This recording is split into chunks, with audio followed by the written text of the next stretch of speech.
What I'd like to do with the time that I have with you is to probably try to accomplish two things.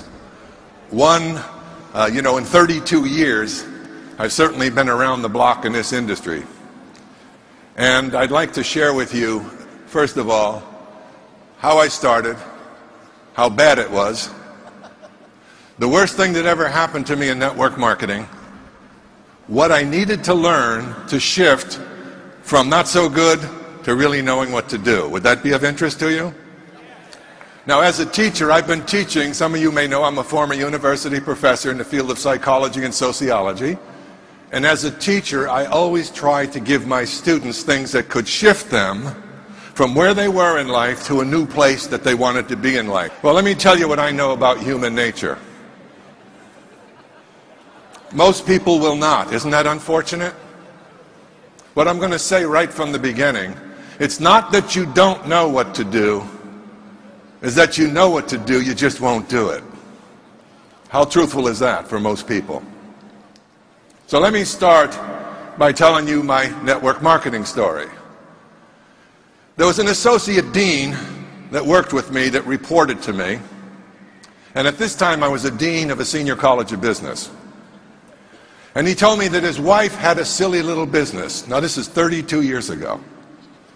So he represented his wife's business as being silly. Now, we would not have 9 children if I suggested to my wife anything she was doing was silly. So he said, my wife Patty is having one of her meetings on Monday night, and she'd love for you to attend. And after him disclosing the silly little business aspect, what would you do? You're thinking, man, that's wonderful. I can't wait to get there. So I made an excuse like I was busy, whatever. Now we're going to teach you right from the beginning what happens when you're persistent. That was the first week. The second week, he came at me again. He always got me when I was at the drinking fountain because I couldn't answer fast then. And he told me again about his wife's having her meeting. Would you please come and attend? She'd love you to attend. I made up another excuse. Now it's the third week. I made another excuse. The fourth week, I made another excuse. The fifth week, I made another excuse. Now I'm going to tell you something right now. About 90% of the people in this audience were probably gone and never thought of me again after the first or second. Are you learning anything? On the 6th invitation, I ran out of excuses. So I said, okay, I'll come this evening. I went home, and I said to my wife, we're going out this evening. And on the amount of money we were making, that meant the Spaghetti Palace, $1 a meal, all you can eat. And she said, where are we going? I said, we're going to Patty's got some kind of a business meeting, and she's invited me to go over there. Why don't you come along? And she said, doesn't Patty sell soap and pills? I said, I'm not sure what Patty sells. I said, but I'm not interested anyway. And she said, well, why don't you go ahead alone? I'll stay home with the children. And I said, fine. And I got out and I got in my car. And just as I was ready to leave, she came to the back door and she gave me one of these. You guys know what that means. Hold it. I got something to say. So I rolled down my window. Did you notice I didn't give it one of these? I rolled down my window, and I looked out. I said, yes. And she said, remember, George, college deans do not sell soap and pills. What an encouraging way to go, huh? But I wasn't interested anyway, so that was good advice. I'm driving to the meeting, and as I was driving and getting closer to their home, I started to pray a little bit, and here was my prayer. God forbid any faculty member I ever worked with be at that meeting tonight. Did I have a problem? I had a huge ego problem. After all, selling was so undignified for a professor. No, you just have title and no money. So I got to the meeting. Things got worse. As I got into the meeting, there's 13 women. A guy about this high looked 100 years older than me. And me. Now you can imagine me trying to hide. I went to the back of the room. Think of this. That was like trying to hide a pregnant elephant on a tight wire. So I sat back there, and they started talking about their product. And I said, thank God I'm not interested. This pill makes you jump higher. This pill takes care of arthritis. This pill you need for this one and that one. And then finally they put a little green bottle up, and this is nature's scrub brush.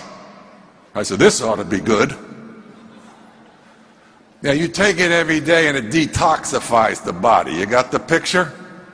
It's going to make you normal. Boy, I couldn't wait to get started.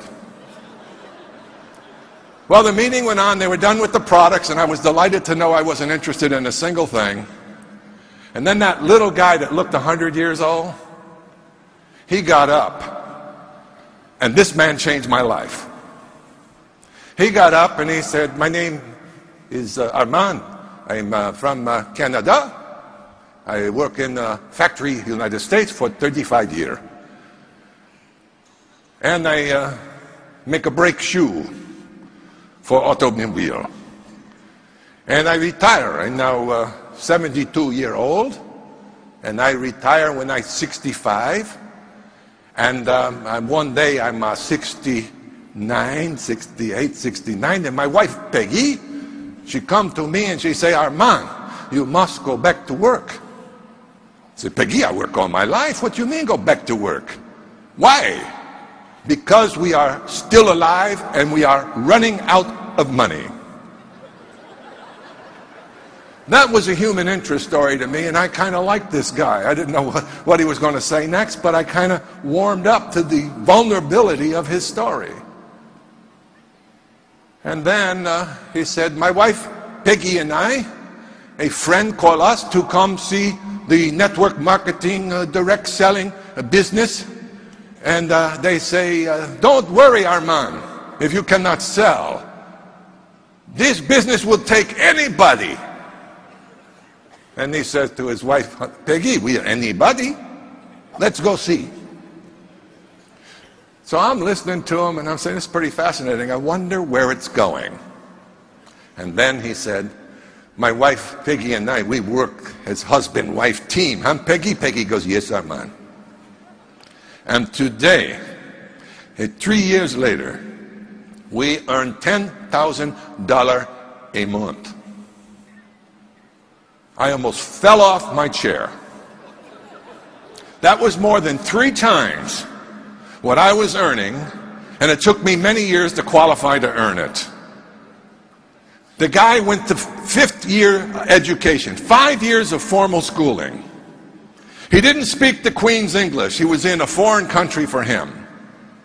He started a business at 69 years old. And at 72, he was earning 3 times a month more than I was. All of a sudden, whatever that stuff was on the counter that I didn't like, I was warming up just a bit. Well, I'm going to give you your PhD in network marketing right now if you're ready for it, because this is when he gave it to me. Are you ready for it? After the meeting ended, he went up to that table and he had 2 shopping bags, one inside another. This was the level of sophistication for $10,000 a month. And he started putting those products in those 2 bags. And I went up to him, all the ladies left.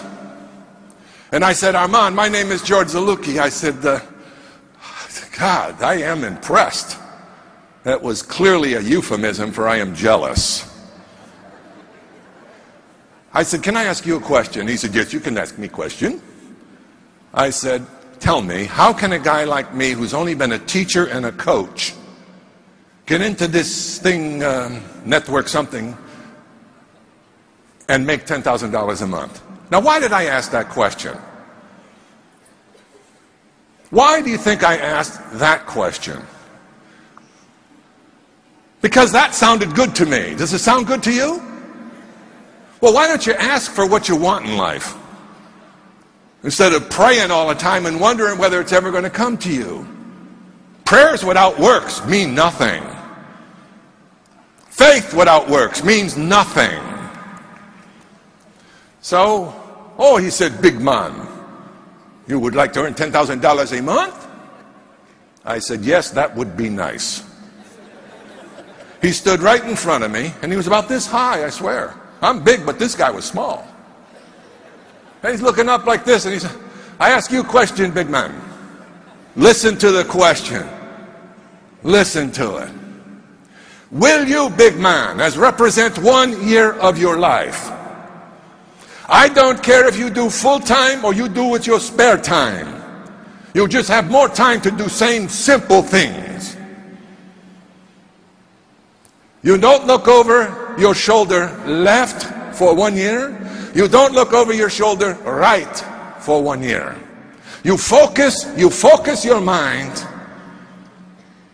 and you will succeed. Can you do that? He said. And I answered like most people. I was not quite advanced at that point in how things really get done. So I said, well, I think I can do that. And here's what he did. Oh, no, he said. Did I ask you, will you give 1 year of your life, no turn back effort, no look back left, no look back right, focus your mind? Did I ask you that question? By this time I'm getting a little irritated. I said, yes, you asked me that question. He said, then big man, you have yes or you have no. Now pick one.